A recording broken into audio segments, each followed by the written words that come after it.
परमेश्वर भी ऐसी है। Many people think God is पहले also बीमारी like this. भेजता है First he sends the sickness और फिर कहता है मैं तुम्हें चंगा करने वाला परमेश्वर and हूँ। then he says, I am the God who heals you. और फिर चंगा करता है और हम कहते हैं हाय प्रभु तू कितना भला है। And then और he बाद में heals अगर us पता चले कि इसी ने भेजी थी तो फिर वो भला नहीं रहेगा। And then he heals us and we say, God, you are so good. But if we find out it was God who gave the sickness, then he's not good. Jesus came to shatter every wrong image we had about God. यीशु हर उस झूठी तस्वीर को नाश करने के लिए आया जो हमारे दिलों में पिता के बारे में थी। Amen. He said, if you have seen me, you have seen the Father. उसने कहा तुमने मुझे देख लिया तो पिता को देख लिया है। ऐसा कोई व्यक्ति नहीं है जो कोर्ट से यीशु मुझ पर दया कर। अरे मैंने ही तो दिया है तुझे। There was no person that came to Jesus in the sickness and Jesus said, I have given you the sickness. प्रेरितों के कार्य 10:38 में लिखा है कि यीशु उन सबको चंगा कर रहा था जो शैतान के सताए हुए थे। हर एक बीमारी, एवरी ऑपरेशन, हर एक बीमारी क्या है? शैतान का सताव है। Acts 10:38, it says Jesus was healing all those who were oppressed by the devil. He was healing their sicknesses and oppression from the devil. Okay, अब मैं कुछ सिखाने वाला हूँ आपको, तैयार हो आप? कई लोग बुरा मान जाएंगे इसमें Many people will feel क्योंकि वो जोब के खानदान से हैं। because they are from the household of Job. जोब के रिश्तेदार बुरा मानेंगे, Relatives of Job will be offended. मगर बोलना तो पड़ेगा But I'll have to say, क्योंकि जब ये सिखाओ पहला सवाल होता है तो फिर जोब के साथ ऐसे क्यों हुआ? because when you teach this, then people ask, why did it happen to Job? इस किताब में उत्तर है उसका। This book has the answer to थोड़ा that. सा बताता हूँ आपको।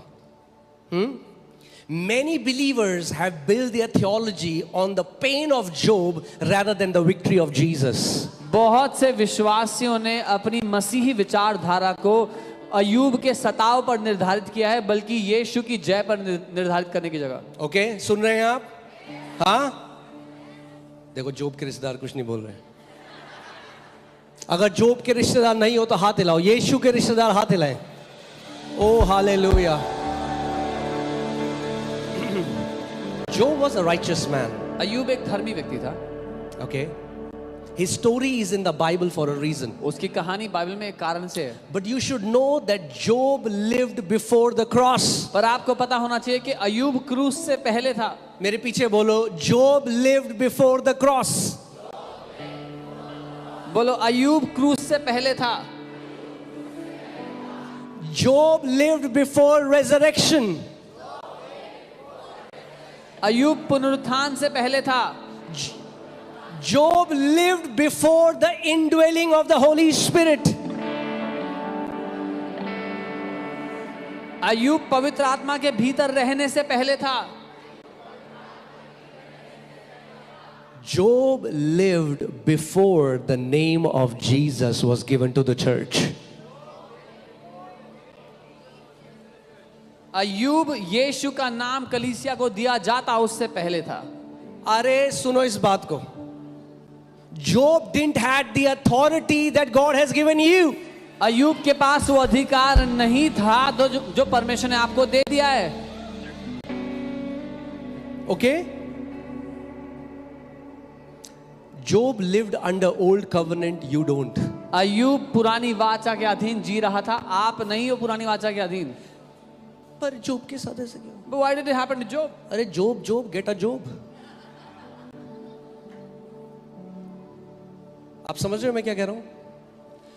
कई लोग हैं वो अपनी थियोलॉजी उस वर्स पे घुसाएंगे कि ताकि उनको एक एक्सक्यूज मिल जाए एक डिफीट लाइफ जीने का। Many people will base their theology on that verse which gives them an excuse to live a defeated life.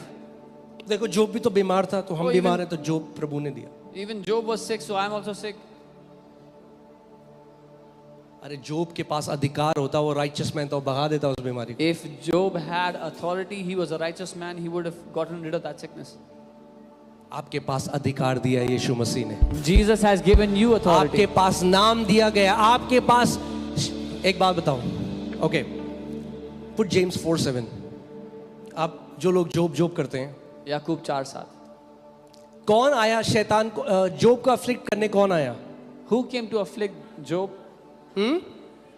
शैतान। अब क्वेश्चन ये आता है सबसे पहला ही कि परमेश्वर ने क्यों अलाउ किया जोब को? The question comes, why did God allow this to happen to Job? Right? क्योंकि लोग बोलते हैं परमेश्वर नहीं तो करा ये। Because people say God did it. सबसे पहले यार ये लगाओ। सो जोब को अफ्लिक्ट किसने किया? Who afflicted Job? ओहो हो, क्या भूख लग गई?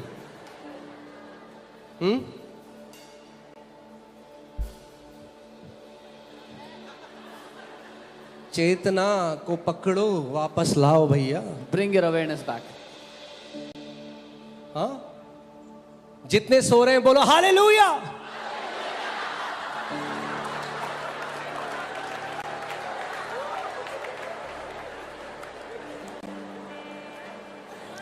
यीशु मसीह ने कहा एक चीज बाइबल में बार बार Jesus said one thing again and again. कि क्या करूं मैं इन लोगों का, ये सुन के भी इनके कान है मगर सुन के भी ये नहीं सुनते, Hearing they do और not देखते hear. हुए ये नहीं देखते। Seeing they will not see. कुछ हालेलुया, जिसने हालेलुया, अरे सुन तो लो पहले क्या बोल रहा हूं मैं। At least hear what I'm saying. हाँ, इसीलिए कुछ भी चल रहा है प्रचार, आमेन, Whatever people are preaching, they are saying Amen. बस परमेश्वर तलेगा तुम्हें पकौड़ों की तरह helmet, God will amen. fry you. Oh, amen. आदत पड़ गई है ना। Because you are habitual of saying amen to everything. हे मेरे पुत्र मेरा वचन ध्यान धर कर सुन। My son, give heed to my word.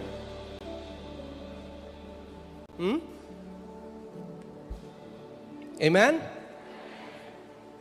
जितने सो रहे हैं बोलो हालेलुया।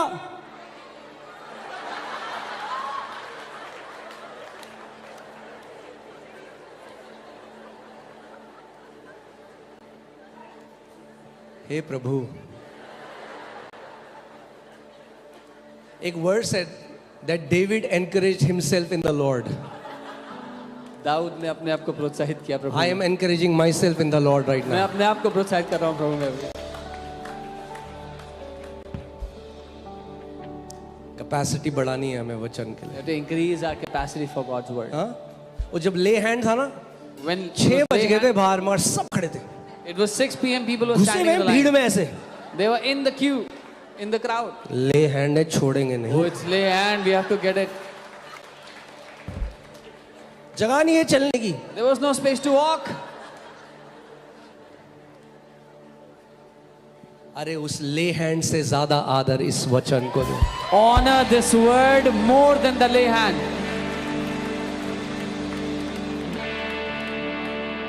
उसका वचन। His word. आमेन। अब बोल लो आमेन। मुझे याद है हम लोग देहरादून में थे We were in Dehradun. और सुन नहीं रहे ना कई लोग, Many people don't Chetna hear. पता नहीं कहाँ है। Their तो हमारा awareness is पास्टर lost. बता रहे So हैं the कि pastors देहरादून were में एक रेप हो गया, इतना एक पीछे से बोलता बना थैंक यू जीसस हालेलुया। सबने देखा उसको।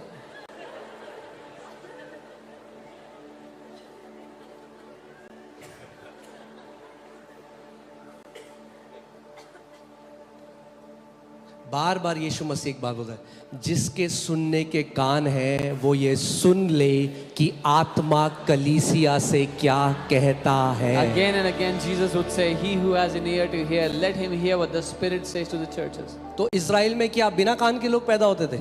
Were Israelites without ears? किन कान की बात कर रहा है यीशु Which Masih? ears is he talking about? वो आपके दिल में, आपकी आत्मा के जो कान है उनकी बात कर रहा The ears of your spirit he is talking about. है। Because remember, in every sermon is the proceeding word of the Lord that comes from His throne. क्योंकि हर एक प्रचार में परमेश्वर के मुंह से निकला वो भेजा हुआ वचन है जो आपको मिल सकता है। एक चीज परमेश्वर आपको बोलेगा, एक रेमा वर्ड मिलेगा, आपकी लाइफ बदल जाएगी। One thing God will speak to you, एक रेमा वचन, and your life will be transformed.